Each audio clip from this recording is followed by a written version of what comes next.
120 घंटे। वो मुहावरा था सिर्फ जी, वो मुहावरा दंत बात थी, लेकिन माने उस बात को छोड़ दे। मैं अपनी बात कर रहा हूँ, मैं 2 मिनट बाद में कंप्लीट कर दूंगा। असली 2 मिनट शुरू हो गए आपके 2 मिनट। हाँ जी, नोट करें। कहा जाता है अकॉर्डिंग टू कुरान और मुस्लिम के 4 आसमानी किताबें हैं, मतलब वर्ड ऑफ गॉड, तुरात, ज़बूर, अंजील और कुरान। लेकिन कुरान पाक की हिफाजत का ज़िम्मा अल्लाह ताला ने खुद लिया है, तो बाकी 3 किताबें जो कि आसमानी हैं, वर्ड ऑफ गॉड है, उनकी हिफाजत का ज़िम्मा अल्लाह ताला ने खुद क्यों नहीं लिया? और अगर वो तब्दील हो गई है तो उसमें ज़िम्मेदार कौन है? 1 मिनट हो गया भाई साहब, आधा मिनट हुआ। Thank you. बिल्कुल, आधा मिनट दूंगा। 2 मिनट बहुत हो जाते, फिर भी मैंने दिया आपको, आपकी मोहब्बत में। Thank you sir. मैं आपसे मोहब्बत करता हूँ, मैं आपसे मोहब्बत करता हूँ। Love you too. भाई साहब का सवाल एकदम अच्छा था, माशाअल्लाह। 4 जुमले में आधे मिनट से कम, आधे मिनट से कम, ये सही है। आधा minute low, 1 minute low, 2 minute बहुत हो जाता है, फिर भी मैंने दिया।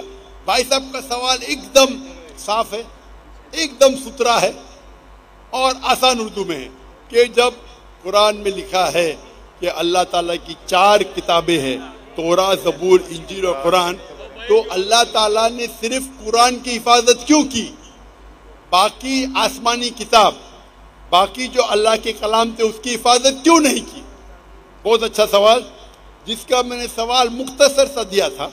डिटेल मैंने मेरी तकरीर में शायद आपने सुना नहीं होगा।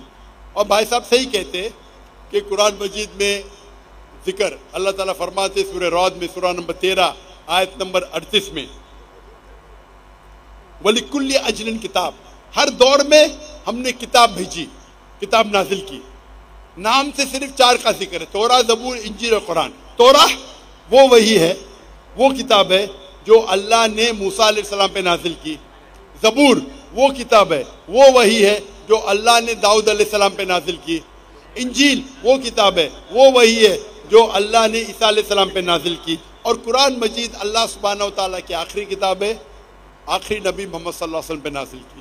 भाई साहब का एकदम अच्छा सवाल है कि अल्लाह ने जब कुरान मजीद में कहा, और मैंने जिक्र किया सूरह हिजर में, सूरा नंबर 15 आयत नंबर 9 में, कि हमने कुरान नाजिल की, हम उसकी हिफाजत करें, तो अल्लाह ताला ने सिर्फ कुरान की हिफाजत क्यों की? बाकी आसमानी किताब, बाकी कलाम की हिफाजत करने का ठेका क्यों नहीं लिया?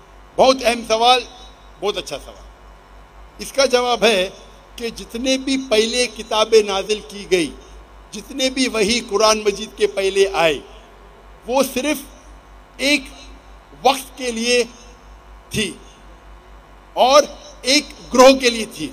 मिसाल के तौर पे कुरान में कहा गया है कि ईसा अलैहिस्सलाम नबी थे बनी इसराइल के लिए, सिर्फ इसराइल के लिए थे, सारी दुनिया के लिए नहीं थे। बाइबल में कहा गया है, I have been sent only to the lordship of Israel.